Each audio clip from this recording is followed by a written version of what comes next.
What's up, you guys? UFO Proof here. Well, we were a little bit late. We got caught up in some nasty weather in Walla Walla.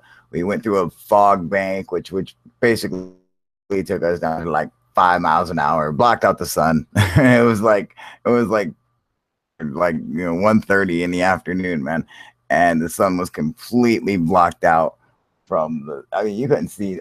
In fact, I actually have it on camera where the sun was going from like just a little pin dot to going to just gone, dude, in the fog bank. And so that kind of sucked. And then one of the places we were gone was freaking closed.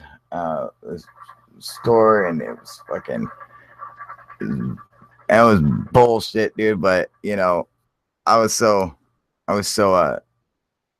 amped up and stoked about all the cool stuff that Snooch got us. That was just like, I didn't give a shit.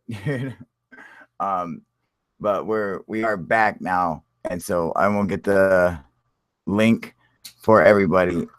Like I said, today is my birthday, and so I don't have any topics of discussion other than it's my birthday. So if you want to come on here and talk about a subject you find interesting, UFO related, feel free, but we'll talk about whatever, you know. So let me get the link out here for you guys.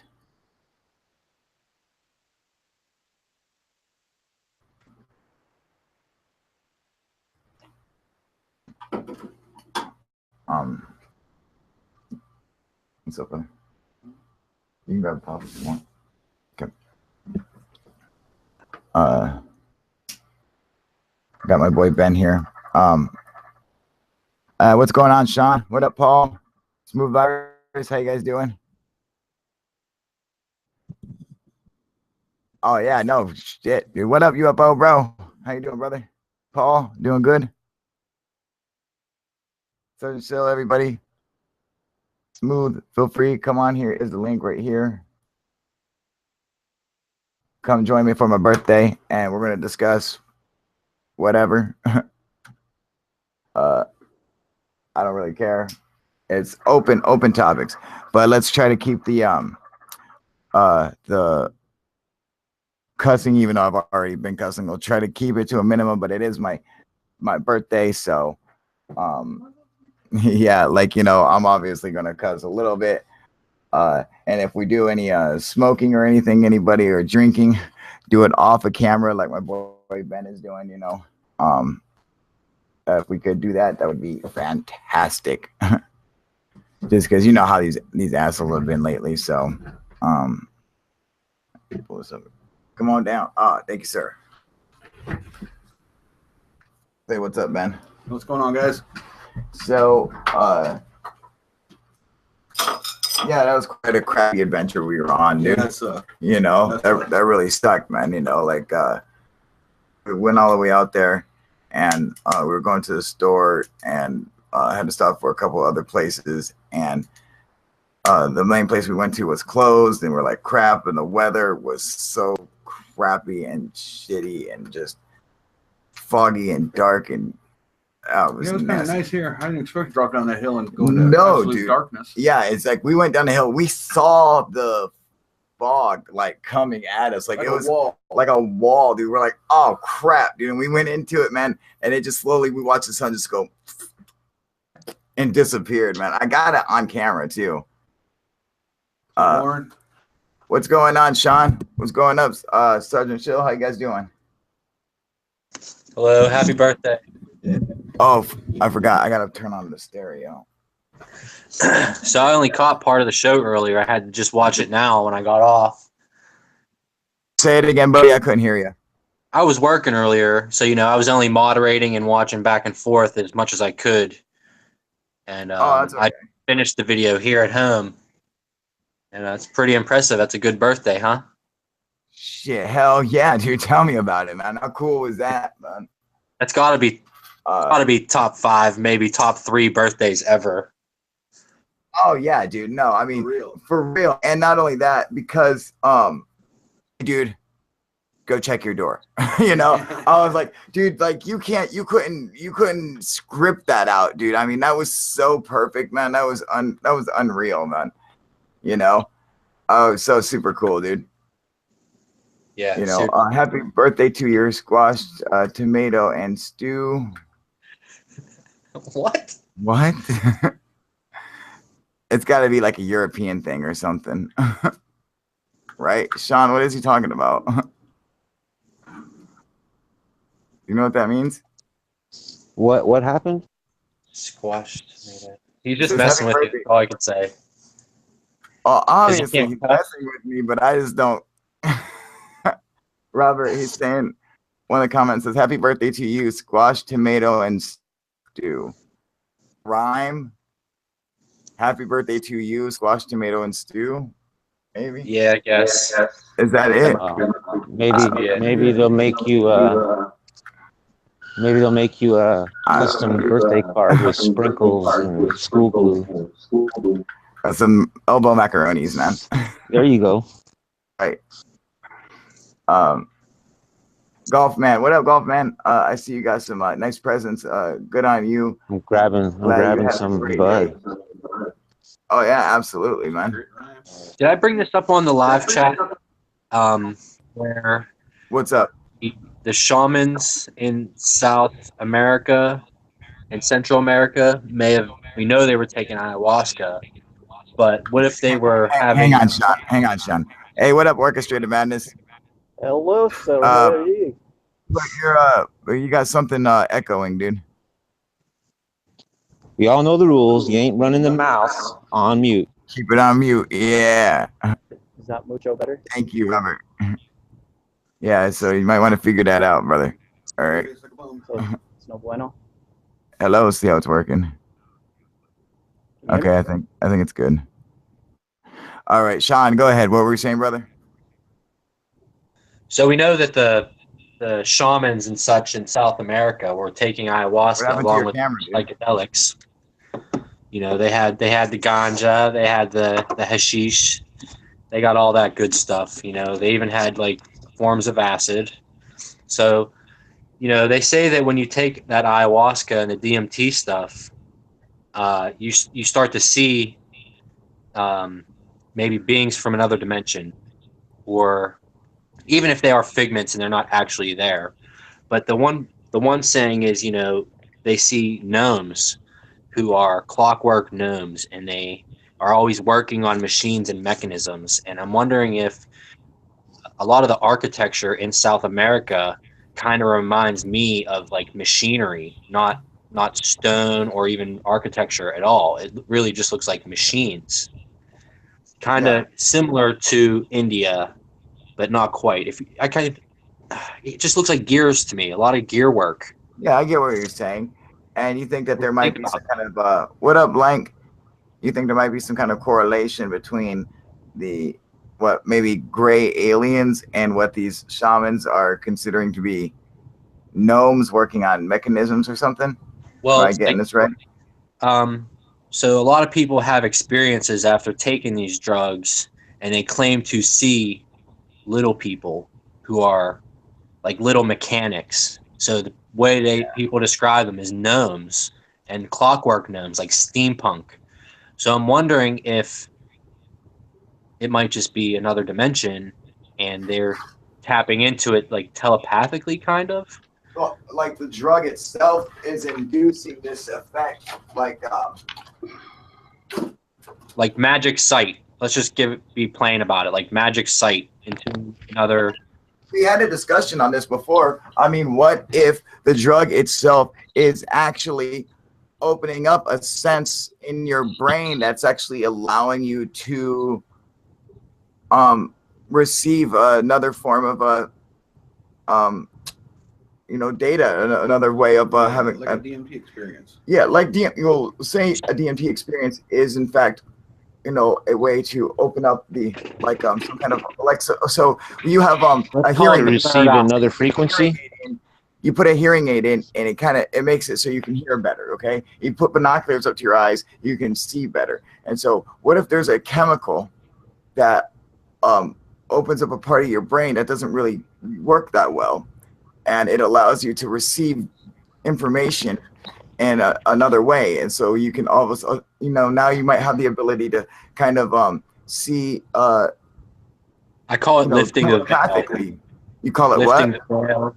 Lifting the veil. Kind of lift the veil. Or peeking through your blinds, like out of your window, something like that. Yeah. But isn't ayahuasca and DMT only in the Americas? I don't think it exists anywhere else. Correct. No, it is. Speaking of steampunk. So it that also would exists in small amounts in your body. That would explain architecture. Itself, like where you're getting DMT from naturally, from like ayahuasca, is only found in South America. That is correct, sir. That is correct. They're extra dimensional beings in Parlafex. But that DMT won't work on you at all unless you mix the root of this other plant that shuts down the inhibitors inside your digestive system. You got to take the ayahuasca form. But what you were referring to, Kyle, earlier with the hearing aid and such, almost like an amplifier for receiving another frequency. What's up, everyone? Like tuning into another TV channel. Absolutely. Like, so if we had a sense, like say there was a sense that we could use that is just barely usable, like we might be able to use, like, kind of like how you have an appendix that, is useless now. Well, it's like an appendix in reverse, where it's, in the future it will be developed and it, will be usable. But as of right now, it's really not. But by taking this drug, you actually activate it. And so your body, your mind, the human has like 5 different senses. Well, they have like 13 different senses, but like they have like 5 main different senses. That's, sight, sound, touch, taste, and feel, whatever. So what if there's another one where it's like a telepathic communication, and these drugs enhance your ability to receive this information? You get it? Interdimensional. Well, it goes back to when I told you about the CAT scan and the LSD, man. How it activated your brain pathways that basically haven't communicated with each other in 30 years. So I'm wondering if it's a little bit more than just a psychedelic experience, whereas you're actually physically seeing it, even if you can't physically interact with it. Yeah. And I'm wondering, because it's only it originates in South America. South America is the only place where you see that style of architecture. It doesn't compare to anything. Who is that? Put yourself. Hang on a second. Hang on. Orchestrated Take Madness. a wild guess. I know, dude. For real, dude. Orchestrated Madness. You got to keep yourself on mute, buddy. All right. Yeah, your mic is real sensitive, and we're picking up just like the sounds of your clothes. Yeah, dude, everything. Just moving and breathing, we can hear it. So the only thing that I noticed that was even comparable are the big megalithic stones with the odd cuts and the big, where it's like the line and it goes over and goes up, the L cut. That's what it's called. Hang on, Sergeant Schill. Let's not smoke on camera, man. Remember? That's what I was trying to say. A cigarette. Yeah. All right, cool, man. Let's try to keep that off of camera. The cigarette's fine. Cigarette's fine, But anything else, we want to kind of keep it. Just go off to the side. Sorry for interrupting you, Sean. Go ahead, buddy. Yeah, I'm just wondering if the Osirion, parts of I think it's what's the one? Puma Punku. And there's another one. They all have these giant blocks, but the way they interlock and make bends and stuff is only unique to a few places in the world. But that's not the architecture I'm talking about. I'm talking about like in Teotihuacan, the shapes of the pyramids, the way they decorate their clothes and their words and everything. It all reminds me of gear work and machinations and machines, and not like anywhere in the world. The way they draw their animals, nobody looks like that and nothing looks like that, but we know what they're drawing. Yeah. You know what I mean? And I wonder, like, so you have all these what I think is interesting is when it comes to some of these sculptings or these drawings or these reliefs or whatever, that they have. Okay, like for example, let's just take Easter Island for example. All right, now you have the Moai, correct? And they, they're the giant statue, the giant heads and stuff, right? You guys know them. So those, and like those guys are not representations of people. There's the academics are saying, yeah, they're representation of their kings or whatever, maybe even their gods or whatever, but they have this just completely unique look. And at the same time, there are statues on Easter Island that are of the people themselves. There's our statues of the builders of the Moai, the guys who actually live there, the Rapa Nui. And these guys, it looks like a person. It just looks like a normal everyday person. They did a good job. They know the distinction between the two, and they know how to do proper, accurate sculptures. And then they're doing these other ones that are abnormal. So that kind of makes it seem like, what were they making it for? Were they part of the same culture that built Teotihuacan and Pumapunku? It's like it's like they obviously had the ability to create art that was anthropomorphically correct, and all the physical attributes were the same. Our eyes were the same, and our face and everything was in proportion. And so we knew how to do that just fine, and it shows it. But then you would have these gods and stuff that are totally not proportionate. Their limbs and other extremities were,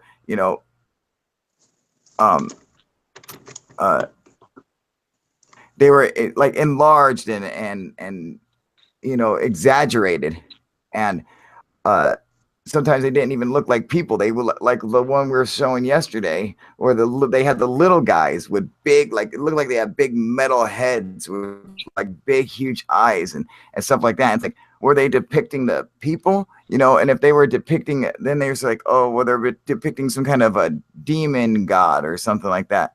Well, how did every artist depict him like that? Or did every artist make the exact same statue? Or did the people see something like that? So you had other people making the same looking statue on the island, and it just makes. I just realized that there's it. What's the one in Bolivia? Pumapunku and Teotihuacan, or not Teotihuacan, Tiwanaku. Excuse me. There's the one it's near Nazca, and it's like where they say there's like all the races of man, and then the statue in the center. Yeah, Tiwanaku temple. That statue in the center is the same shape of the Moai, but also that same shape and position is in Turkey at Potbelly Hill. I can't remember the name. Göbekli Tepe. Yeah, in the center of Göbekli Tepe, one of the pillars is in the shape of a human, and they always have their hands like down under their belly, way down low, and they always have like their long fingers. And that's true. And the Moai do actually look fairly similar to this sculpting of a human, or a alien god, whatever they were depicting. I mean, it seems rather strange. In fact, they say the reason why that statue is so strange is because the human is in fact grabbing one of his 3 penises. And so they're thinking it's some kind of fertility statue or something like that. And I mean, sure, it could be, but Nah. I don't think so, like I'm like, something's up, that he's just grabbing his 3 penises, I'm like, that dude is an alien. No. And it's funny, dude, because it's like, they really do, they look similar. Oh no, you know what's really cool? And I believe this is in not Teotihuacan, but Tiwanaku in Bolivia. the statue of Viracocha actually contains a star map on his back, and it shows the constellation of Orion. And it's like, I don't know why they put it on there. The scholars don't know why they put it on there. They just did, and they have the whole constellation like laid out, and something like the constellation is actually something like 40 stars or 39 stars or something. But to us, not all of us are visible. Yeah, exactly. You know, like with maybe perhaps on a super clear night with someone who had excellent 20/20 vision, you might be able to tell that a lot of them, you know, are like binary star systems and stuff. But for the most part, you need, you know, some kind of, you know, you need an aid to help you see. Why would they put a star map on his back? I don't know. Isn't that interesting? And That's it's like weird. It doesn't It make could be any any star. It could be anywhere, and they choose. It's always that. And it's like they chose Orion. Orion like really stuck out to them. You know, the thing that blows my mind is like, how come they always did Orion? Naturally, to me, if I was going to do a constellation back then, you know what I would have done? The Big Dipper. Big Dipper. The Big fucking Dipper. It doesn't make sense that they all chose Orion or Cygnus or any of these other constellations and not a single one of them ever. Like, did they all fucking boycott against the Big Dipper? They all have it out for the Big Dipper. I mean, where's the Big Dipper? I'd like to know how the constellations were given their constellation shapes and titles. And it's like, it almost makes it seem like it literally, it was just given to them. Like, this is what they are. Don't forget it. Write it down forever. And amen. End of story. That's really what it is, you know, like that's what it seems like to me anyway. Yeah, it's so ridiculous. Like all the connections that can be made between all of these cultures over hundreds and thousands of years, and how it all links back. You know. So let's take a look at YouTube real quick. I want to see what everyone's saying on there. You promised Kyle never to mention my 3 penises, man. I thought I could trust you. Shut up. What up, Dave? How you doing, buddy? The 2 days, we got 2 Daves here. Deadwood. All lagging really hard here. All right. Sucks to be you, brother. Let's see what we got here. So you guys are trying to figure out why everyone was basically depicting the same thing all over the world around the same time, right? Is what I'm catching up on because I jumped in late.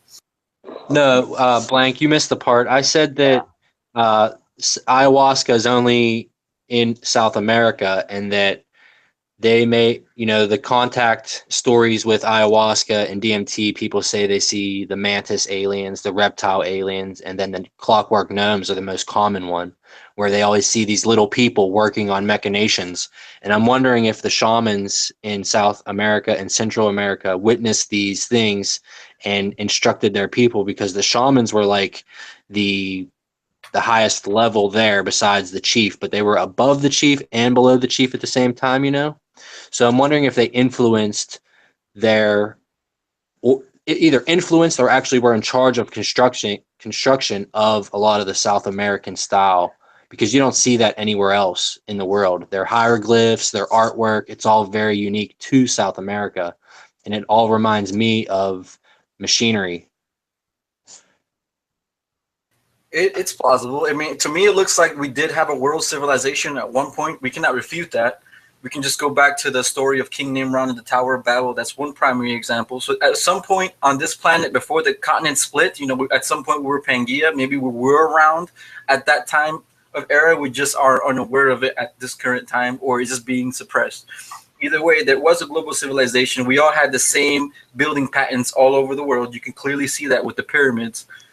Basically, there's no way there was a civilization during Pangea, man. What if there was, though, Kyle? That would have been before the time of the dinosaurs. That would have been pre-Cambrian. So it would have been before trilobites and stuff, dude. Yeah, but think about it like That's a this. little bit too far back. But what I'm saying is we were around at some Oh, sort yeah, absolutely. when dinosaurs were around. Not all of them died out when we were alive. I believe so too. So I'm partial to believe that there was humans when there was Pangea, because we know that radiocarbon dating isn't 100% accurate because things can change the environment's radioactivity. So, like, let's just say it might be possible as to explain why that there's a global sieve. Like, let's say maybe the Atlantic Ocean was a lot smaller or closer, and that's why there's a big link between Egypt and South America. And on the other side, South America, I think it's Argentina, has had contact with ancient China, because ancient Chinese showed the South Americans how to do pottery, and then they showed them designs, and that's how anthropologists figured it out. From a stupid design in a clay pot, it matched one in ancient China. Oh, they did find a lot of that the Olmecs used to create a lot of their jewelry and their figurines out of jade, you know, which is very rare. Yeah, very rare out there. But the jade in China is huge. You know, in fact, I'm the wondering, design looked Chinese. You know, I'm wondering if the sea level made it so the islands were obviously a lot closer, and it was a lot easier to island hop across the Pacific. I mean, it was. Question. I have this question in the back of my mind for a while. Do you think a continental crust displacement would that cause a global flood? Question for all of you guys to sit on. With something with that type of disaster on Earth. Yeah, a continental displacement with crust displacement, would that cause a global flood?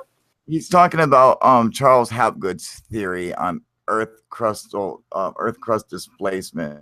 If it did, it would cause the water to look like a global flood because of all the tsunamis happening simultaneously.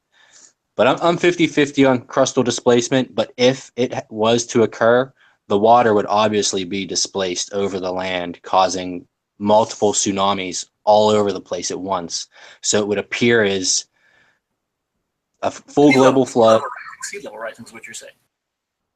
Well, it wouldn't actually rise. It would just be displaced, causing tidal waves, which are obviously above sea level, and they walk all the way inland and all the way back out. And they actually have proof for that.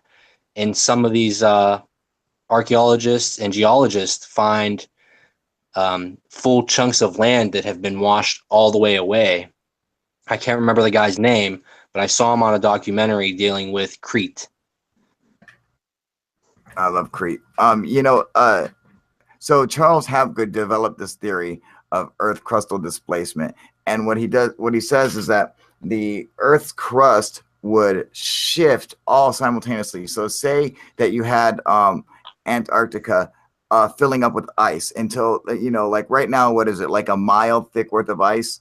Well, say at one time it was 5 miles thick, okay, just hypothetically speaking, that it would be so heavy that it would actually pull on the Earth's crust and cause the entire outer shell, the outer, like it was like like an orange peel going around the inside of its fruit, like wrapping around, like tearing off and then just swiveling around the inside or the outside of it, and all shifting all at once. And so you could have some place like Antarctica could have been in a tropical zone, like in the equator, and it could have all shifted all at once and plummeted into the Antarctic, into the South Pole, which would, it's like they're all floating on the water and that they can be moved around without too much damage.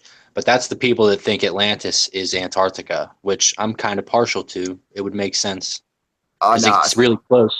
I think Atlantis is definitely in the Azores, But what if the displacement happened and the Azores are the outer parts of the larger island that may have moved or sank?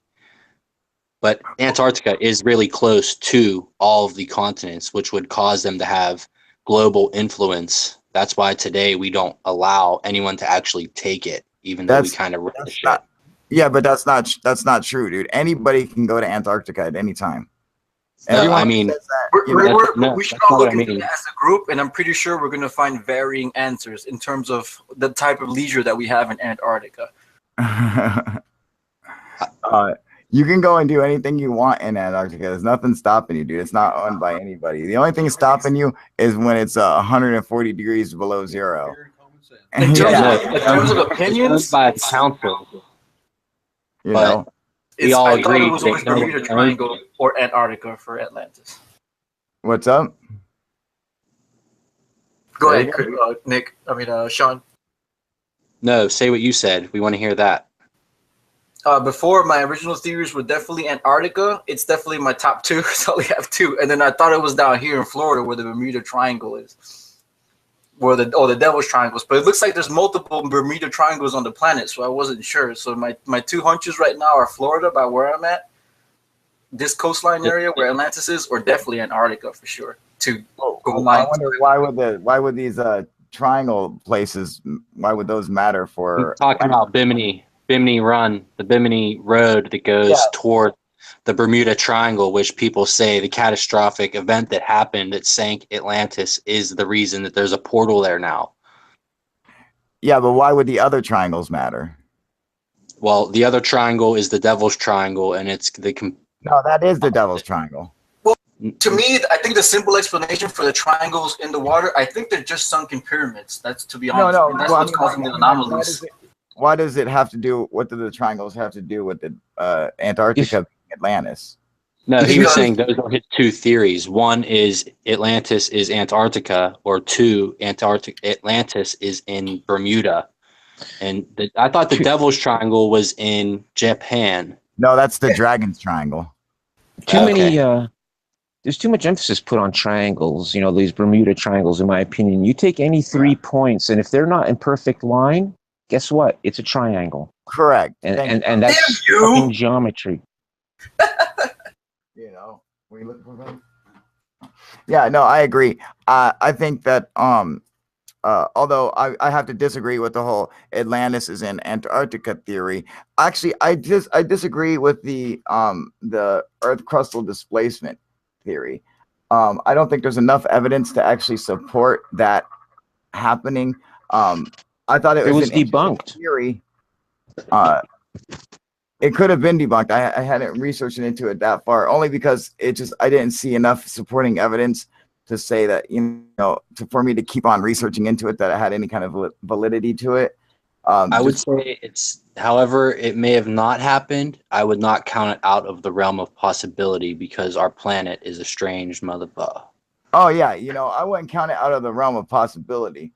However, okay, so where the tectonic plates meet, it's like the continents and the plates themselves, they, in a sense, they're floating, but in a literal sense, they're actually not. So there's parts in the ocean where the Earth itself goes into it, and one part slides under the other part, but just deep in the ocean or whatever, and it's not like you could sit there and watch them just going into each other like an escalator going under, the stairs going under. You're talking about the different kind of fault lines. Slow.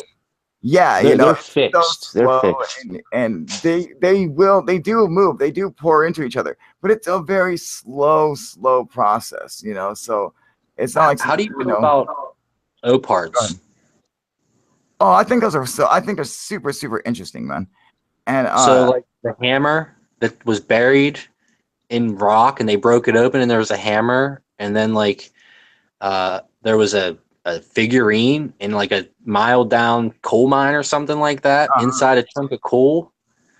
So how does that happen? Wouldn't you think that would mean wheel?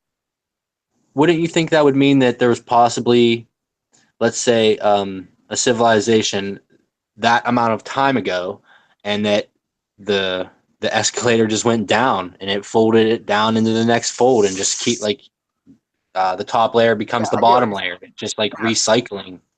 Well, see, one thing is I think that there's an issue, and Sean already brought this up. I think there's an issue with our ability to carbon date stuff properly soon. So for people who don't know how it works, carbon dating reads the radioactive decay. You take radioactive isotopes and you measure the amount of decay that happens over time, and that gives us a rough estimate of how old something is. But it has to be done on something organic. It can't be done on something like rock or stone or anything like that. It doesn't work like that. And when we date something, what we simply do is we take an object. Say you wanted to date Stonehenge. Well, you can't test the stones. So what you do is you go and you dig underneath the stones of Stonehenge and you find something organic and you measure that. And that's how you get their date for Stonehenge. All right. So that's why it's so. Go ahead. Those oak parts are buried, okay, like fossils, where you shouldn't find anything human below a dinosaur bone, but they're finding objects in different layers of strata that shouldn't be there according to the layer's age, if you know what I'm saying. So they find like a dinosaur bone that's vertical. It's not supposed to be that way. It should be flat in the layer. So these things, it's like not just man-made things. There are dinosaur bones that are out of place. Oh, well, I mean, there's a lot of and for people who don't know what OPARTs are, it stands for out of place archaeological artifacts. All right. So it's stuff that's like that shouldn't exist, that they seem completely out of place. And I think they are very, very interesting. And I think that they call into question a lot of our timeline. And like I was saying, that I don't really trust the timeline per se. And so when it says, okay, well, this was, this little figurine was found in a lump of coal that was 200 million years old. There's a, part of me that can kind of disagree and say, well, you know what? I'm not really, I don't really support 100%. I'm like 99%, but not 100% of how we date stuff. And so I think our dating could be wrong, and our understanding of natural geology could in fact be wrong. And so when we say, well, it takes 200 million years for this layer of coal to be produced, for it to exist, that could in fact be wrong. And maybe it only takes 200,000 years. Maybe it only takes 2,000 years. You're talking about young Earth theory. Why not look at it from our perspective? What would if we were like that show, Life After People, if we left today, what would be around in 2 million years? What would it look like? Would they hit a layer of concrete?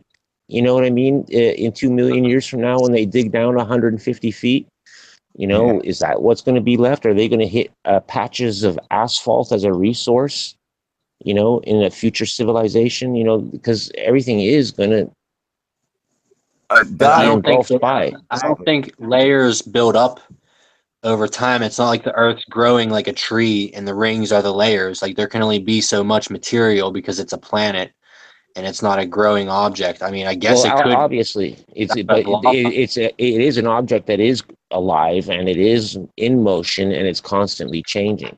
Yeah. So you take a 5-section mile of highway in a million years, it might be 300 feet. Pointing on the vertical, like you use the bone example, 10,000 feet below the surface in some deposit in 2 million years. You know what I mean? Like, so anything's possible in that respect. No, I'm just saying, how does it bury itself? How would civilization on the whole top of the surface, if we all disappeared as a species on another mothership, and then we left everything as it was? I understand things decay, so like buildings would topple, tree matter builds up dirt, but how much could actually grow, and it wouldn't be at the end of the life of the Earth? Sean, think about this. Okay, so right now in Egypt, there's an entire civilization underneath, and all the sand and everything. And that's just an easy one. The sand just covers that. Think about the Moai in Easter Island. They are buried up to their heads, that's from shifting earth. I think it's volcanic activity and stuff. And to further the argument, in Egypt, you got old Egyptian sites built on top of older sites and even older sites. Rome is like 3 Romes on top of Rome. Rome on top of Rome. And Paris as well. Paris is Paris on top of Paris on top of Paris. Yeah. Yeah, even like but Ben's saying, even New York and San Francisco are already like that, Yeah, where it's yeah. up on top, and that will eventually, keep happening to where we could be, hundreds of feet below the surface. And also, think about this in 200 million years. I mean, where do mountains come from? Mountain ranges, could still be, evolving today. You could have a giant mountain where we are because the tectonic plate could shift and just uphill an entire mountain, Yeah. and just cleave it right out of the earth. So there are many ways that we could be buried like that. And So what if we're civilization could not be the lost. first civilization, and that in fact a civilization existed prior to us, and we're maybe more advanced than us, and over a million years, the continents evolved and maybe flipped or conveyor belted down and buried their stuff down in these where we get it now in coal mines. Oh yeah, and I'm saying, that's entirely possible. I'm just saying that it doesn't have to be millions of years, because in fact, what if our dating is wrong and it's only Well, yeah. So 100,000, let's just say as far back as dated history goes back. So let's say like the Sumerian kings list is the beginning of the new civilization at its new epic, and they have knowledge and Epoch. stuff. Yeah. So what if there was one before that that no one knows about, and we're only finding stupid hammers and trinkets, and they're underground by not just like 1,000 feet. We're talking like far, Well, like a mile underground.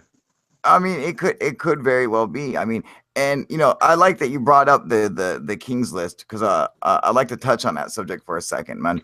So for people who don't know, the Sumerian King List, it names the first kings from the beginning of time, and the kingship was granted by the gods, by the Anunnaki, to men, and so the kings were they were conduits for speaking to the gods, and they were by and large an extension of the gods. And so this is why people worship them, and this is why people all did what the king said, and so the first kingship was handed down, and these kings reigned for, go ahead, tell them, how long did these kings reign for on the king list?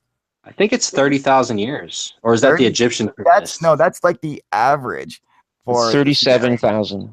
Yeah, for the Sumerian king. I would say the some first human king is the son of one of the ancient aliens or gods, Mhm. and My that's bad, I confused. kingship happened, Go ahead, Robert. and that person's worshipped.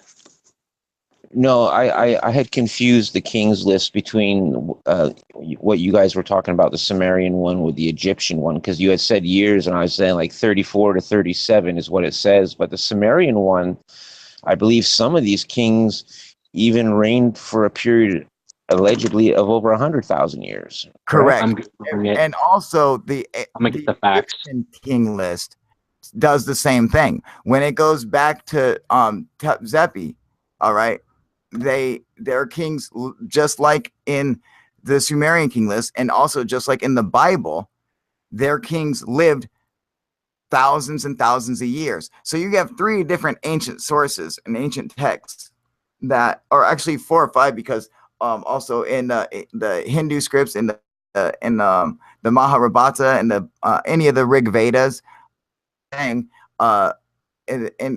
so there's all kinds of different civilizations around the world where there was a time before ours, and during that time, the kings and stuff then lived and reigned for thousands and thousands of years, and it was just completely normal and totally acceptable.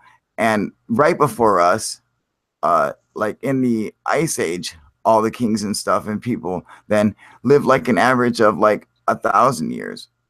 There were 8 rollers before the flood, and the first roller ruled for 28,800 years. The second one for 36,000. The third one for 43,000. Wow. The fifth one for 28, 36, 28, 21, and then 18. Then the flood swept over. And then it's going into the new dynasty, and that person was historically uncertain, and that's Josher, and he's 1,200 years reign. Joser? Joser, No. yeah. No, Josher, not Josher. Joser. No, Oh, okay. I'm gonna feel familiar with that bloodline. I haven't really dug into how to logically explain that timeline with how they got to live so long. That's another conversation that I haven't even dug into myself. So if you guys What want if to they're dive into that year-based? now, but I'm unprepared No, for that type of conversation on Okay. how to work out how the hell they were able to live out that long, even with the environmental circumstances. Membership at LA Fitness. Ah, right. I wonder if their different- years were different, like faster, Perhaps and it's that not really 26,000 years. It's really 26 years, and maybe the Earth was going faster around the sun or something. perhaps they the environment would have been like it was conducive for gigantism, and we know that from the ice age everything was giant, even the plant life, so the animal life, the flora and fauna were all giant. And so also in the the Jurassic and Jurassic and everything, it just made giants. Well, perhaps these giants also lived for 1,000 years. So the giants that were the remnants of giants that were left over, like of people, like the first people who were giants, perhaps they lived 1,000 years. And then they died off, but they breeded with humans or whatever. And then the humans were living 1,000 years or 900 years. And it seems by the time they got to Moses and Abraham and stuff like that, that these guys were living around 600 years or so. Can I try and explain? Go for it, buddy. There's been different epochs all throughout the ages of the Earth. Okay, now you got like the antediluvian, and the time after. We'll say this. Take the time of the flood. Before it, imagine the atmosphere and the plant life and everything being less tainted than it is now. And from that time, it's taken a very long time. We're talking now like hundreds of thousands of years, other than the 200,000 years that modern humans have been on this planet. It's slowly gotten from the giants, like you're saying, being able to live for so long, to modern man who only lives like 70 to 90 years or whatever. But our limit is supposed to be 120 years. Well, show me somebody that lives that age. Like, well, there are quite a few people. Yeah, but that's just like that's like the thanks, Obama. Limit, If we're discounting the people that actually meditate and do yoga, we're like those monks. They live a long ass time. Well, we're not discounting them at all. We're just, Yeah, supposedly one of those monks remember meeting one of the Chinese emperors. Oh, like I don't believe those stories. Those are YouTube stories, dude. Those aren't real. If you see it on UFO Mania, it's bullshit, dude. Or like that monk that supposedly mummified himself alive inside that bronze casting. That's true. Mummified himself. They're basically pure. Like he's very like. Isn't that crazy? I can do research on him that they. Yeah, but he didn't live. He didn't live hundreds of years. He just lived like a regular guy, but he died in a Buddha position, in the sitting praying position, and was entombed into a statue while he was like still alive and just died like that. I mean, like that's insane, dude. Basically, what happened from that is that his body was preserved for a long time for him being in that yoga meditative state, which is the interesting part about that part.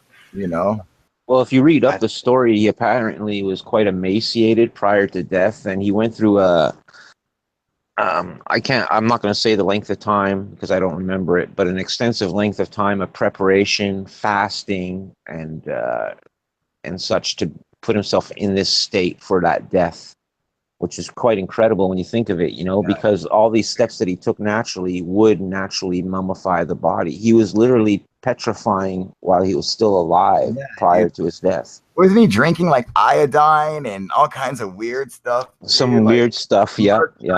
Shit.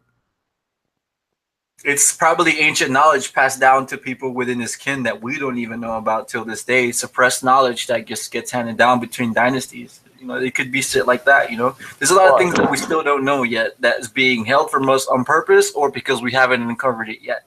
Oh, see, that's the thing. I always hate it when people always say, "Oh, it's being held from us. It's being held from us." You know, it could just not be taught to us. You know, like when you have you like a family's secret recipe for making the best pasta. You know, they don't want to share it. It's like, so it's like, it doesn't mean it's being withheld from us from like the government or something like that. They just simply haven't told us. You know, that's why I came about it from both ways. It's either it's being so we just haven't learned it in general as a group, as a cohesive. We just haven't discovered it. You know, a lot of stuff got lost. We've had a lot of cataclysms on a human scale, which were cataclysms to us, merely maybe a flu for the planet. You know, but it's taken its time. You know what I mean? It's taken its toll. I mean, on our history. You know, you had armies that would go in and decimate a whole count's history, burn their libraries to the ground and their knowledge.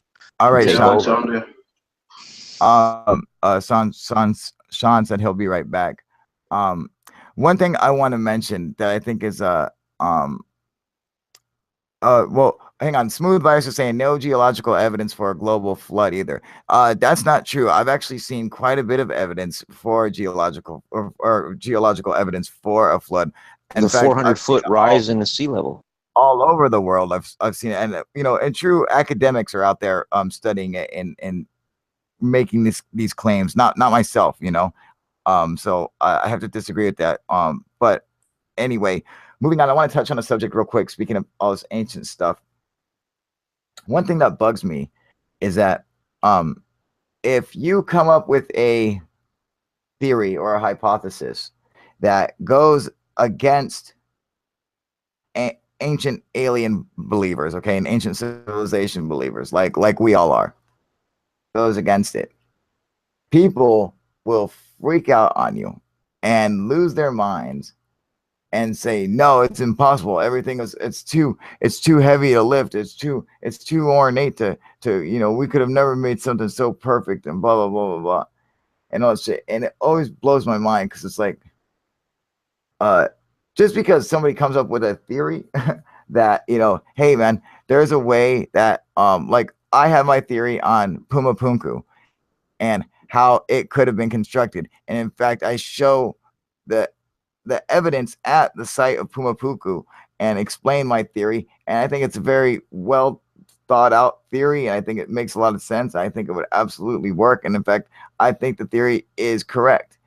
And people go ape shit over this and hate on me like you would not believe. And I think it's so sad because if you want to be, if you want to say that something's not like that's not true, or that, you know, this is true, if you want to have your own theory on something, that's fine. You know, you want to defend your belief, that's fine. But if you're not able to accept that there's a possibility that the truth is, you know, simpler than you think, that humans were in fact capable of doing these things, and they weren't more advanced, they were just clever, you know, and they thought of a clever way of doing it, but they didn't need some kind of high-tech super saw to do it.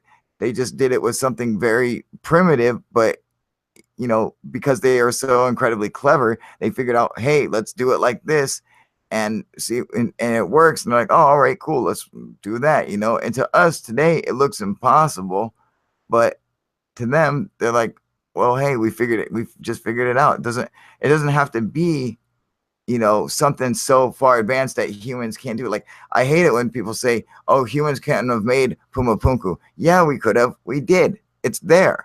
You know, or we couldn't have moved the stones of Baalbek. Yeah, we could have. We did. They're there.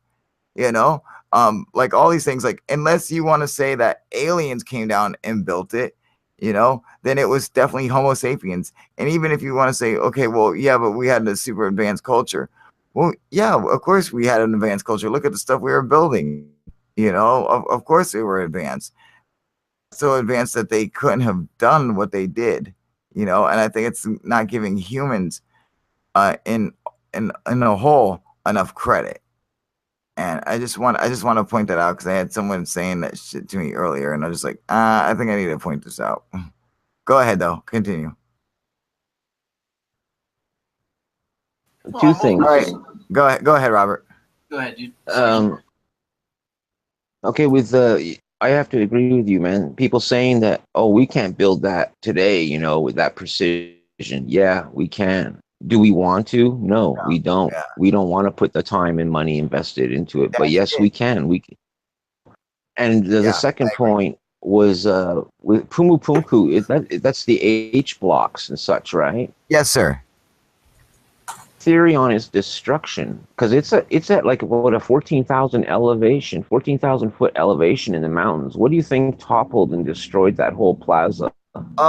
Probably some kind of a meteor impact, and I think that possibly the Lake Titicaca actually may have had a meteor strike itself and caused a massive tidal wave that would have ran up well onto the shore, you know, and smashed it to bits and pieces. You know, it really looks like a flood, like a wall of mud hit Pumapunku and Tiwanaku and just destroyed it. You know, that's what it looks like to me. It makes total sense too, because they found city remains, you know, far underwater in Lake Titicaca. So they're assuming that it was shallower way back when. And the other thing with your impact theory, I'd have to agree too, just because of the debris and the scattering, right, and everything. And it's at 14,000 feet elevation. You know, that's the height of Mount Rainier almost. That's just shy of Mount Rainier. You know, so. And you and I both know how Mount Rainier looks, so exactly. You know, so when you have something to see it visually, you know, it makes you scratch your head.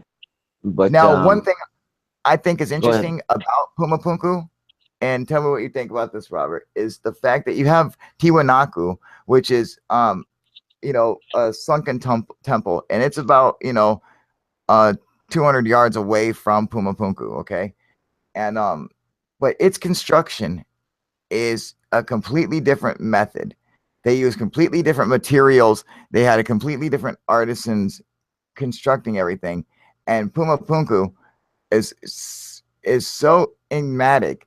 It doesn't look like any of the other construction sites anywhere around there, you know? Well, there's the case for that there was an older established, I guess, population or civilization there that came and gone, and the natives came and learned from that. You know, like you're saying, you're regarding like you could literally see it like where the wall is made one way with the certain joints and stuff, and then like 10 feet down that wall it changes because that's where that newer civilization came in and repaired that wall. That's exactly what you guys are explaining. You're explaining another civilization stumbling onto a post-flood civilization that was drowned underwater, basically, and they just built on top of it. That's exactly what Easter you guys Island. Yeah, Easter Island. They're speculating Robert Schoch is at the lead of that research. As far as I'm concerned, that literally like Easter Island got washed over, like literally like was submerged in the Pacific. And you know, Easter Island 12,000 years ago, when the sea levels were 400 feet, it was lower, a huge island. It wasn't just. It was huge. Yeah, it was huge. And I believe it even had some subsidiary islands as well. I'm not 100% sure on that, but I know the mainland itself was huge. I always thought that Easter Island, what happened to them was volcanic in nature, like whereas you see because that's what the moai are made out of volcanic stone. And so I thought that perhaps maybe a volcano did erupt somewhere under the sea right next to Easter Island or on Easter Island. There are tons of volcanoes there on Easter Island. Yeah, it's right near a volcanic fault, I believe. And you know, you see these moai, and some of these moai are 70 feet tall, you know? And so, I mean, they're gigantic and they're buried up to their chin. And these guys all have bodies and stuff, you know? So it's like, how could that much stuff, how could it be, how could it just by natural wind blowing dirt and everything around, how could you bury up that much of a body? But you We're look at talking like the 30, 40 feet worth of stuff, No, he's unless right. it was, but if you look a volcanic eruption or something. Go ahead. No, if you look at the topography of Easter Island as it is now, it's very big, rolling hills, grassy fields, and such. And a lot of that, where they're digging out those moai that are buried, they're finding that it's actually like sedimentary deposits. And the thing is, it's not like, any place, a lake or a river or whatever, it'll build up the sediment deposits in very small layers and very distinct layers typically too. Well, this is showing evidence of a mass depositing, something that happened quickly, over a short period of time. Now, what the short period of time is, I don't know. Was it a few weeks like the Missoula floods, or was it over 2,000 years? Who knows? I don't know. But it was. Go ahead, keep finish. They were at one time, that's the theory, that it was inundated, and a volcano or an eruption, a sub-ocean seismic activity could easily cause an event like that on an island, especially out in the middle of the Pacific. You could swell a tsunami wave. Your imagination's the limit, really, when you're Absolutely. out there, I would imagine. Blank, go ahead. From what I've looked like and what we all know, we already know it doesn't look like the Moai heads were underground by volcanic ash. It literally looks like something rushed in by force, which is water activity, and submerged those Moai full body statues. No, it doesn't look like, it looks like land, like pure like land. It doesn't look like water inundated it or anything, I mean, it's like here, I'll pull up a picture. Let me pull up a picture real quick so you guys can see this, all right? I mean, to me, it looks like land, had rushed over it, not water. Let me see. Wasn't Easter Island supposed to be? Hang on, can I get you guys to mute yourselves just 1 second? Be quiet. I gotta use the microphone real quick. Hang on. Moai of Easter Island.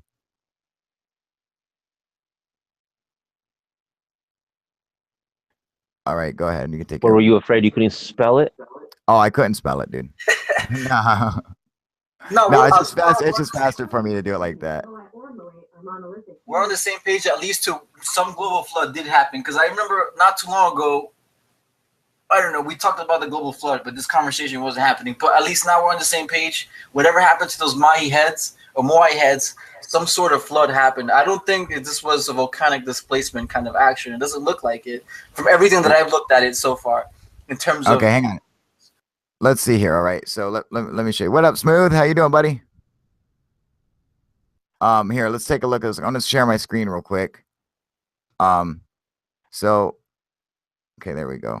Now take a look at this. Now you're saying that this looks like water rushed up there, not land. That's landmass. It could have washed over, and that's like sedimentary deposits building up. This looks like fucking like land. Like this looks like it could have came down from a mudslide or anything like that. This just looks like buildup of land. It don't look like water rushed over this. I mean, where's the water damage on the statue themselves? Wasn't it said that Easter Island was full of like woodland forests?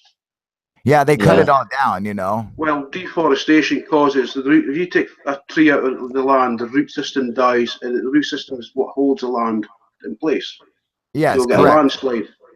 That's what it looks like. Absolutely correct. I didn't never consider that. That's very true. If you remove all the trees and stuff, you're gonna have the root system. If you remove the root systems, you're gonna have all the land and all the soil become loose and eventually turn into mudslides. He's absolutely right. The shocks theory, he's saying that these are like I said, like a deposit. The samples that he's getting back are indicating that and everything. But see if you could find, Kyle, a picture of, say, Easter Island before sea rises. And if you could find the same image that I've seen, it shows you a side-by-side comparison of that 400-foot sea level difference between 12,500 BC and now. and it's pretty impressive. I'm actually surprised you've never seen it. Never seen. Graham Hancock uses it in a couple of his presentations, actually. No, I think I have seen it. I'm just brain farting. Yeah, no, I don't like. You're talking about like what, a picture of it'd be a topographical side by side, Easter Island before the sea rise and after the sea rise. Yeah, I've seen that on plenty of stuff, man. I've seen that with Graham Hancock and Robert Bouval, man. I've seen that. Sure. Yeah, so exactly. I know exactly what you're talking about. Like the land area, if it doesn't double, it has to be at least triple, quadruple what it is. It's incredible. Like, I can't tell you the exact size, but look at this, dude. This is one of the Rapa Nui. This is what we were talking about earlier. So this is one of the people there. Yet there's statues, and that's just so interesting. This is them. This is what the workers look like. So they knew how to draw a human or sculpt the human perfectly. But this was their gods. Maybe different civilization. He's got that very Phoenician look to him. I don't know. To me, those moai could be more recent than the pyramids in terms of those are just, how do I say this, watered down technology from whatever they found post flood. They are like more recent than the moai are only a few hundred years old, man. Because you're looking at the technology that they're using and the precision, and then you're comparing this to the other ancient megalithic structure found almost on every point of the planet, and this is not very precise. It looks like these were hand-me-downs, or they had like some third-party technology that they found post-flood. This could be post-flood. Well, they believe they're not that old. They believe they're not that old, but they're like we were talking earlier, man. Those carbon dates, you can't really go by it, and if that's a sedimentary deposit, you're not going to get a very accurate, thing. But there are theories out there that are pushing. There are theories out there that are pushing, their age way back, further than what we, believe currently, which isn't surprising. They're doing that with more and more civilizations every year. On purpose. Especially since Göbekli Tepe, hit the mainstream. They've had no choice. But I don't think they purposely hide it, because why would they purposely hide something that funds them? Because you get this great information. It don't matter tourism, but they want the funding for the research. They're going to keep charging you for all this tourism, whatever they're going to charge you for the shirts and keychains. Yeah, that doesn't interest the academics. Yeah, academics, they want their names on papers. They want their names in history. They want to be the discoverers. They're not going to hide stuff like that. They will also get paid if they get told to shut up. It's like, hey, listen, don't keep going on with this project. You're going to pay this certain amount, X amount. But to what means? You know what I mean? To what means? The people, what they're holding, Zahi Hawass is holding out so they can sell more merchandise. The guy's going to be dead in 20 years. He ain't going to ever see any returns from any discoveries that come out now. Mm-hmm. You know what I mean? What are you planning for your grandchildren to make money on the thing? Well, then, okay, I could get it. Maybe hide a discovery or two, but it's a self-defeating purpose. It's something that I would have pursued in my early life, because it's something that I thought I had a passion for. But it's something that's a side passion for. I still, have obvious enthusiasm about this subject. I do love it. I mean, we're all trying to figure out, at the same time, basically trying to figure out this whole world, or how it was before, we became. I guess I just don't blank. I don't see how. And that one of that always just threw me for a loop when people would say, "Oh, like the academics cover up history and they only release so much to us and stuff like that." And it's like, no, dude. Like, I just don't see it. There's nothing in it for them. In fact, they have everything to lose by not sharing any new discoveries. They all want to bring out new discoveries. The problem is that you have to break through the old knowledge. So when you have something that we've known for a long time, or we felt for a long time was in fact true, it takes a lot of evidence and a lot of time to be undone and for us to add something to it. So like we are on the cusp of changing our entire timeline. Yes, we are. Yeah, we're on the getting cusp by the old guard. Yeah, and just like Robert said, getting by the old guard when and we are right there, dude. We're about to turn them over and kick them in the butt out of the way, and it's going to change. It's going to happen. Our timeline is going to change, and we will rewrite the history books. And it's just a matter of time. It's just as we keep finding more and more evidence, there's not much they're going to be able to do to stop it. And it's not like it's some dudes in a room, in a smoke filled room, sitting around a table all discussing, hey, let's keep this a secret and let's bring this out and stuff like that. It doesn't work like that, but so when people say they think that it's being hidden from us, it's not being hidden from us. That, I think, is more an excuse to why they haven't found when the person can't get their theory to be believed. Say, oh, well, because the evidence is being suppressed. Well, no, it's because you don't have your evidence, and when you have your evidence, then you can say it. So when I think it's every time someone says that, it's because they don't have their evidence. When they say evidence is being suppressed, it's an excuse to me, man. Because I don't see academics doing stuff like that, man. It's what they do is they want to make discoveries. They want to bring stuff out to the public. Can I ask you a quick question then? Go for it, buddy. If you think they can't suppress things about academics and they don't release it in the near future, what makes you think that these recent JFK files are anything different? Who says I do? The same people that at least hinder American progression. I'm just speaking about here in the Americas. I'm not too sure about any other part of the world anymore because they have their own rules and regulations and their own selfishness and how they're going to profit on whatever information. Yeah. How does it differentiate from the assassination of JFK and us being lied to and us regaining trust within our own educational government? What did you learn from these JFK papers that you didn't already know? Bunch of blotted out documents that had a bunch of black markers. What did you learn that we didn't already know? Didn't learn anything. Supposedly now they're coming up with the synopsis that he had more than one shooter, which I already knew. But there's no evidence. More than one shooter. But let's not get into JFK. Let's not go that far. Let's not go that far. Because then that's gonna be another conversation, man. I don't want to get JFK right now. Yeah, no JFK, please. I'm just saying my opinion. I see where you're coming from, Kyle, logically. That's all, man.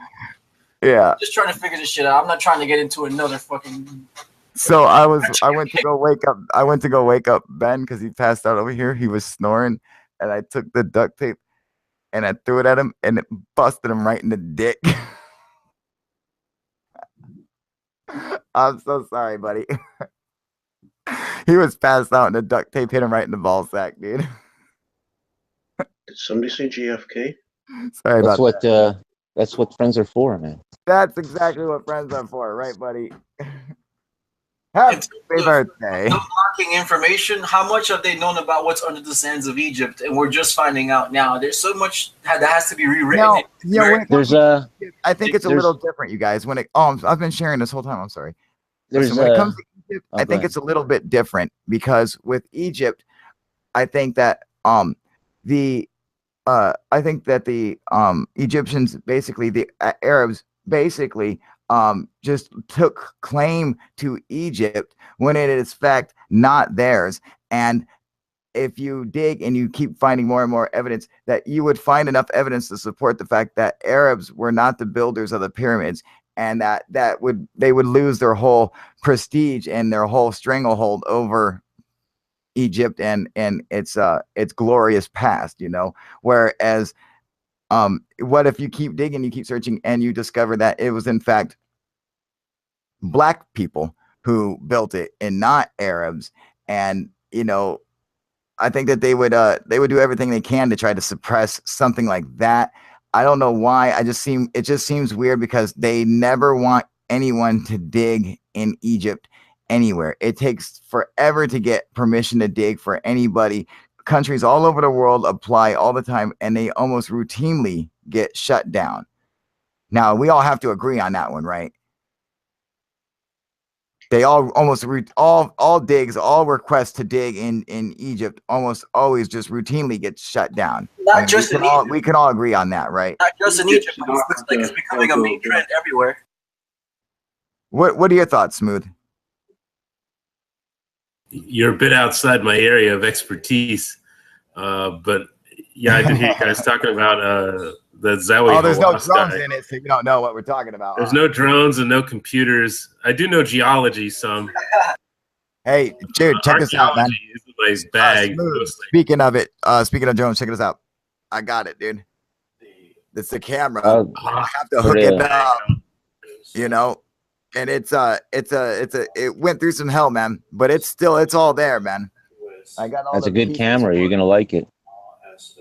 You could get filters for those lenses too. They sell them in 3-packs. Yep. So I got it all. Did you get the little? There's the handle that comes with it. No, I didn't get the little handle, but I heard about it. It was actually Robert who was telling me about that. And see, I know this goes like up here, and then this I think goes on the back of it or something, or case for it or something. But this is going to be rather tricky putting this thing together and figuring out how to. I have the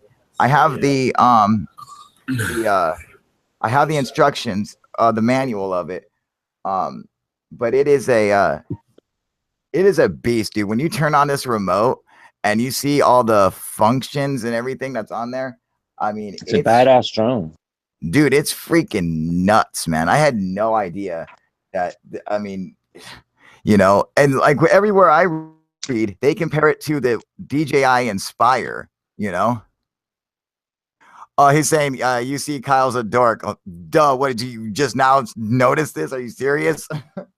Hey, what in Egypt, there's a lady, a Canadian, I believe, a blonde-haired lady. I've seen her on a show. She's the one who's been using the latest satellite technology and overlaying infrared satellite imagery with high-definition imagery and everything, and has been pointing out, like Kyle has brought up several times, all these still buried cities or towns and such, and pyramids. Like there's something like another 90-something pyramids or whatever that still need to be excavated, are completely buried. The only way you're going to see them is through the layering of all this satellite imagery, and it's like looking at like a ghost imprint of what used to be there. It's an amazing thing, and this is something that you guys can even check out online yourself. Absolutely. And you could go over Egypt and spot things yourselves. And these sites are all, listed and everything, but permits. No, there's a ton of sites that aren't listed that you got. I mean, you would be the discoverer. She's got them listed for future excavations and everything like that. But they're not like listed to go visit or anything. Like they're not discovered yet. But what you call it, the thing is the permitting. And like Kyle said, I think that's the biggest fear. They're afraid that the more they find out, the more they're going to see that they inherited that. Yeah, I think it's exactly the case when it comes to Egypt. Now other places, I wouldn't say that anyone would try to cover up anything or wouldn't try to keep any information from the public. However, when you have a civilization, when you have an entire race and entire country that is adamant at refusing to let people come and study this culture that was the peak of the world. They were the top civilization in the world, and they had achievements and stuff that blow our minds today. And yet so little of it is allowed. Almost every site in Egypt is heavily guarded, and there are a few exceptions that aren't, but these exceptions are guarded in the sense that if the guards come up and they see you fucking around, you're gonna get busted, And I mean, like, I've never seen a place that guards. It's just the sand. So like, it's insane how many guards they have in Egypt to protect people, to stop people from digging, to stop people from researching. They don't even want you taking pictures in the Cairo Museum anymore. I mean, it's ridiculous now. There's a real interesting short on Vice before Vice went total SJW about the tomb robbers in Egypt just after the Arab Spring.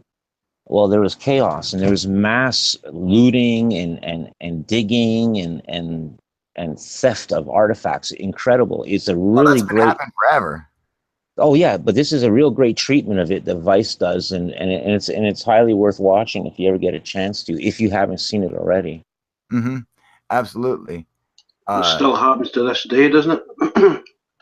Oh yeah. Robbing graves, looting Tutankhamun's, Howard Carter. Mm-hmm. Discovering, robbing the fucking grave, basically. Interesting fact as well. See the guy that was with Howard Carter, Flinders Petrie. Mm-hmm. William Flinders Petrie. That's my grandmother's great uncle. That's awesome, dude. It's weird as fuck. If you look back in your own thing, you'll see. I mean, there might be some like pretty high up or famous people in your own. Lineage. In Egypt, they rob tombs. They do everything they can to stop people from, selling ancient artifacts, and basically they, brought it down to almost none because you can't leave the country with any kind of artifacts. You can't do this. They stop you from digging. They stop you from doing anything. And I mean, it's all highly illegal. You do go to jail for it. They don't fuck around. You have places like Peru where you can just end up, you can go anywhere and find tombs and ancient sites. Like if you go to the desert of Nazca, you can find graves and tombs of ancient mummies and civilizations. And I mean, there are pyramids. There are giant pyramids in Peru that are completely unexcavated. They are still buried up in the through the sand. They had no excavation on them whatsoever. So, and it's funny because some of these pyramids exist within the city. So in the city, in the middle of the city, there's a giant pyramid, and it's covered with sand, and nobody does anything about it. Just like, yeah, that's the pyramid. Yeah, no, it's fine. It's just the old local pyramid. It's like where all the high school kids hang out and smoke joints and do crack or whatever the hell they do up in Peru. Sniff gas. Cocaine, sniff gasoline. Hey, face like a bum. You like the Clan Sutherland pipe and drum band? Sorry. Do you like the Clan Sutherland pipe and drum band? No, that ain't profiling. Do you like it? He was trying to make a lame joke, and he just. It's not a joke. I'm asking. It's not a joke. I'm asking if he likes pipe and drum bands, being that he's in Scotland. Yeah, of course. Okay, because I listened to that too. That's why I was wondering if you knew about the Clan Sutherland pipe and drum band. I've never heard of them, but if you go and listen to this, what they call it again, the Red Hot Chili Pipers. Have you ever heard of them? I love it, the Red Hot Chili Pipers, dude. Yeah. The Red Hot Chili Pipers. Yeah. That's badass. I'll hit you up on the chat part of this about it, not to take away from our subject here. I was just curious. Yeah, go for it. I've never heard of them, but yeah, go for it. All right, so let's see here. I think the use of satellite technology and archaeological excavations is just starting to explode. They're using that, and they're applying that not just in Egypt and the sands. They're using it in South America too. Absolutely. Looking for El Dorado. This is why Nikola Tesla said the future was his. He was able to see all this in his mind. This guy was. What the fuck does that have to do? I don't know where he just pulled that out of out of left field, dude. But I'm just saying, he's like, that's what Nikola Tesla. Who the fuck was talking about Nikola Tesla? For what the fuck were you talking about, dude? I swear to you. But that has literally nothing to do with what we're talking about here. Like, I don't know how like that comment made even the slightest bit of sense to you, Blank. But hey, to each his own, brother. I'm a little different. Back in the day when Nikola Tesla was at least prominent to an extent when he was competing versus Con Edison, remember, he was shunned in the scientific community, people pretending like he was a crazy man, which actually we're using at least 60% of his technology here in the United States, and most of the world is too at the moment. He was able to succeed Con Edison versus AC and DC power. He also worked for Con Edison for a certain amount of time, but Con Edison ended up shunning him with JP Morgan because they thought there was no profit in free energy for the world. I hate being shunned. There is no profit in free energy, hence the word free. Yeah, but you can charge, you can make profit on so much money, many other things other than energy. You don't have to leech the human population from energy when it can just be an abundance. Of course not. But when that's your The business, supporting infrastructure. Yeah, you know, we if can, that's we your can be business. focusing on interstellar exploration instead of worrying how to power our homes on planet Earth, is what I'm saying. They're back. No, what you're saying is that this conversation had literally nothing to do with the former conversation, and that's what it's saying. I don't know where this one, how you got into this one. Hey, We went from I love you ancients too, to intergalactic travel. where's my kiss? Smooth. Oh, you think No you're so sex, smooth, dude. I knew that was coming. Just the Oh, dork man. side of it. It's just the way I convision or envision things, but that's just me. And either I way, think you're it's gonna a way mention for you to bring up a new in your subject. conversation. That's all, dude. Hey, there ain't no harm in thinking, man. No, you know what, dude? When you want to bring up a new subject, all you have to do is say, "Hey, man, so what do you guys think about this?" and just bring up a new subject. You don't have to try to intertwine it in with what we're talking about, dude. Even if it's off topic, it's fine. It's just I do me, it to him that's all the just way time. I am. I'm very random when it comes down to things, but that's just me. Just trust me. Just people tell me I'm random. Blank, you weird motherfucker. All right, you guys. Well, I gotta go and drop something off to my girlfriend real quick. So I don't know. I think I'll probably jump on again. Because it's only 6:30 now, so I think I'll probably still do the 8 o'clock show. Yeah, you're I all was funky on- with the time. Well, yeah, you know, I had all my missed your earlier one by like 19 minutes. I my tooth has been bothering me, so I went and took another nap this afternoon, and I missed it. Oh man, dude, it was great, man. Yeah, I saw that. I watched Yeah, it. we're gonna try to come back and do it at 4. But the our traffic, you know, it slowed down. It took us like because we were driving through a fog bank, you couldn't even see anything in front, so everyone was just creeping. It sucked, man, and we had to go all the way to Walla Walla and then all the way back, and so it took a little bit longer.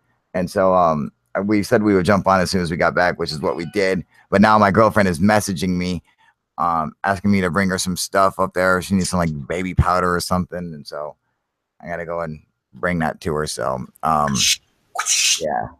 Shit. You know what? It's like guys who make that noise are never getting laid. You know that, dude? Exactly. Right? Anytime a guy's like, "Oh, you're whipped," it's like you ain't getting laid, and you know it. Dude. It means you play video games every night, dude. That's right, dude. You know we fucking nailed it, dude. All right, you guys. I'm gonna come back on here at our normal time. So, well, I don't even know our normal time anymore. So, Jesus Christ, man, Hangout's being a bitch with me. is it, dude? I know you keep dropping, coming in and out, dude. I mean, it's being a Yeah. bitch with everybody, dude. Well, look at the camera. I've been turning off for a certain reason. Like every so often, if you see it go to my photo, it's because I'm doing something. Oh, dude, he's saying I got 2 super chats. I didn't see any super chats. Damn it!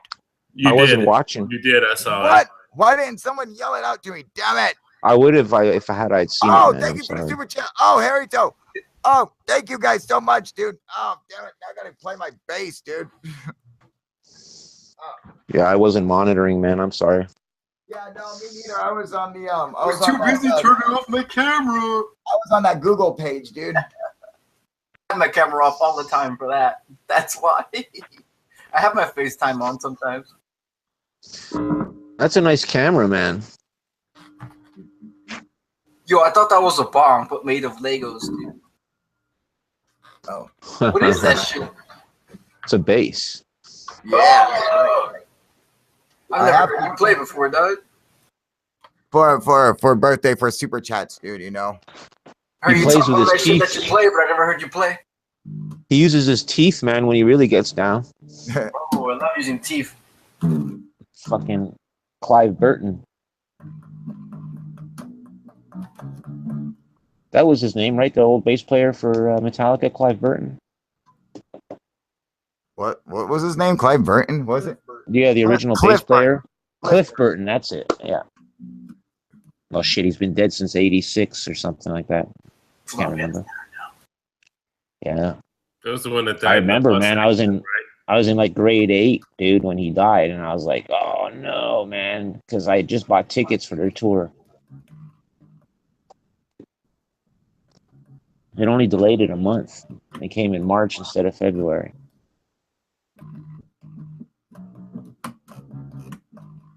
You can barely hear it, man. It's because it's a bass, dude. Yeah, I know, but you don't have it plugged in at all. Okay.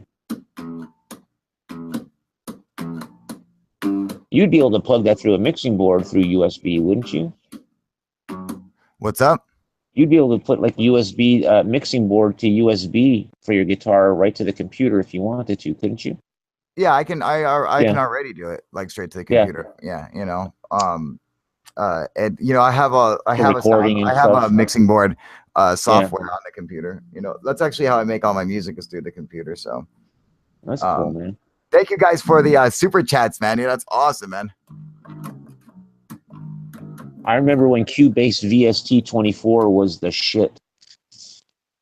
Who was it? Cubase VST24, Virtual Studio Technology 24. It was a 24-track virtual studio from Cubase, and it came out like in the beginning of the 90s, and it was like the shit, man.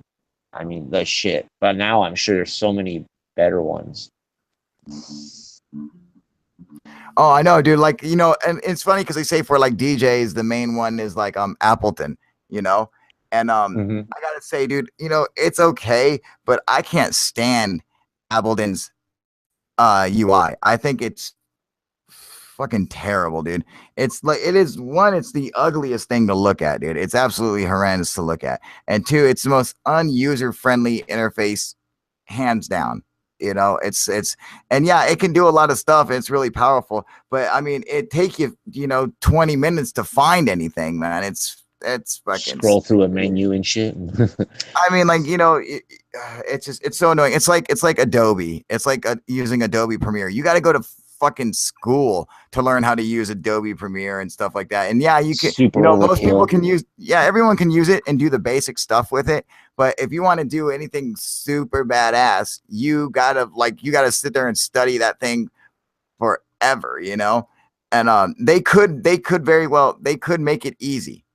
They make it hard on purpose for some reason. They could very well make it simple for you to understand, but they don't. They want to put it in terms that you've never heard before, and it's just like for the analysts, man. It's for the analysts. You know, exactly. That's all it is, man. Yeah. What's going on, Nick? How you doing, buddy? James, doing good. Of course, Cooper. Thank you, buddy. Thank you for the super chat, Alex. You're the fucking man. I will be jumping back on here, you guys. So if you guys, all the people who weren't able to join now, you guys will be able to join a little bit later because it is my birthday. So I want to keep this thing rocking, but I got to go and take that up to my girlfriend before she kills me, you guys. So I will be back, at around either 8 or 9. All right. All right, you guys. UFO Proof out. Later. Freaking. It was kind of nice here. I didn't expect to drop down that hill and go into absolute darkness. Yeah, it's like we went down the hill. We saw the fog like coming at us, like it was like a wall, dude. We're like, oh crap, dude. And we went into it, man, and it just slowly, we watched the sun just go and disappeared, man. I got it on camera too. What's going on, Sean? What's going up, Sergeant Chill? How you guys doing? Hello, happy birthday. Oh, I forgot. I gotta turn on the stereo. So I only caught part of the show earlier. I had to just watch it now when I got off. Say it again, buddy. I couldn't hear you. I was working earlier, so I was only moderating and watching back and forth as much as I could. And that's okay. I finished the video here at home, and it's pretty impressive. That's a good birthday, huh? Shit, hell yeah, dude. Tell me about it, man. How cool was that, man? That's got to be top 5, maybe top 3 birthdays ever. Oh yeah, dude. No, I mean for real. And not only that, because dude, go check your door. You know, I was like, dude, like you couldn't script that out, dude. I mean, that was so perfect, man. That was unreal, man. You know, oh, so super cool, dude. Yeah. You know, happy birthday to your squashed tomato and stew. What? What? It's got to be like a European thing or something. Right? Sean, what is he talking about? You know what that means? What happened? Squashed tomato. He's just messing with you. That's all I can say. Oh, I'm gonna pop one. Okay. Got my boy Ben here. What's going on, Sean? What up, Paul? Smooth Virus, how you guys doing? Oh yeah, no shit, dude. What up, UFO, bro? How you doing, brother? Paul, doing good? So chill, everybody. Smooth, feel free. Come on, here is the link right here. Come join me for my birthday, and we're gonna discuss whatever. I don't really care. It's open topics, but let's try to keep the cussing, even though I've already been cussing. We'll try to keep it to a minimum, but it is my birthday, so yeah, like, you know, I'm obviously gonna cuss a little bit. And if we do any smoking or anything, anybody, or drinking, do it off a camera like my boy Ben is doing, you know. If we could do that, that would be fantastic. Just because you know how these assholes have been lately. So pull this up. Come on down. Thank you, sir. Say what's up, Ben. What's going on, guys? So yeah, that was quite a crappy adventure we were on, dude. Yeah, you know, that really sucked, man. You know, like we went all the way out there, and we were going to the store, and had to stop for a couple other places, and the main place we went to was closed, and we're like, crap, and the weather was so crappy and shitty and just foggy and dark. What's up, you guys? UFO Proof here. Well, we were a little bit late.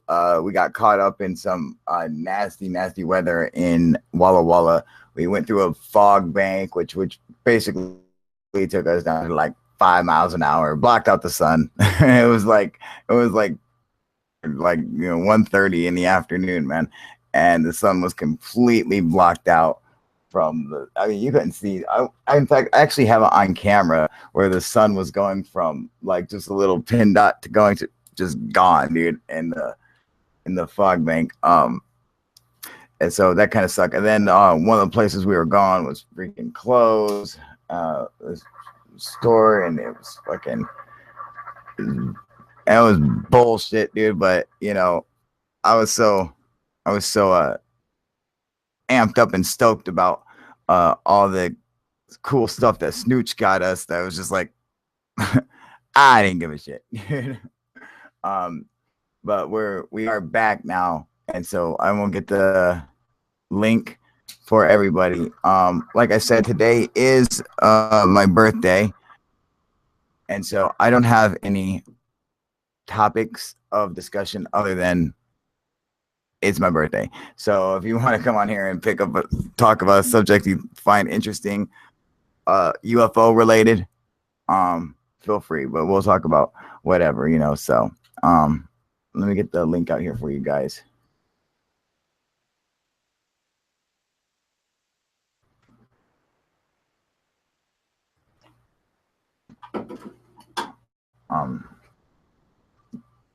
What's up, brother? Obviously, he's messing with me, but I just don't. Robert, he's saying, one of the comments says, "Happy birthday to you, squash, tomato, and stew." Rhyme? Happy birthday to you, squash, tomato, and stew. Maybe. Yeah, I guess. Is that it? Maybe they'll make you custom birthday card with sprinkles and school glue. Some elbow macaronis, man. There you go. Right. Golf man, what up, golf man? I see you got some nice presents. Good on you. I'm grabbing some bud. Oh yeah, absolutely, man. Did I bring this up on the live chat? Where What's up? the shamans in South America and Central America we know they were taking ayahuasca, but what if they were having? Hang on, Sean. Hey, what up, Orchestrated Madness? Hello, sir. How are you? But you got something echoing, dude. We all know the rules. You ain't running the mouth on mute. Keep it on mute. Yeah. Is that mucho better? Thank you, Robert. Yeah, so you might want to figure that out, brother. All right. It's no bueno. Hello, see how it's working. Okay, I think it's good. All right, Sean, go ahead. What were you saying, brother? So we know that the shamans and such in South America were taking ayahuasca along with psychedelics. You know, they had the ganja, they had the hashish, they got all that good stuff. You know, they even had like forms of acid. So, you know, they say that when you take that ayahuasca and the DMT stuff, you start to see maybe beings from another dimension, or even if they are figments and they're not actually there. But the one saying is, you know, they see gnomes who are clockwork gnomes, and they are always working on machines and mechanisms. And I'm wondering if a lot of the architecture in South America kind of reminds me of like machinery, not stone or even architecture at all. It really just looks like machines. Kind of similar to India, but not quite. It just looks like gears to me. A lot of gear work. Yeah, I get what you're saying. And you think that there might be some kind of what up, Blank? You think there might be some kind of correlation between maybe gray aliens and what these shamans are considering to be gnomes working on mechanisms or something? Well, am I getting this right? So a lot of people have experiences after taking these drugs, and they claim to see little people who are like little mechanics. So the way people describe them is gnomes and clockwork gnomes, like steampunk. So I'm wondering if it might just be another dimension and they're tapping into it like telepathically, kind of. Well, like the drug itself is inducing this effect, like magic sight. Let's just be plain about it, like magic sight into another. We had a discussion on this before. I mean, what if the drug itself is actually opening up a sense in your brain that's actually allowing you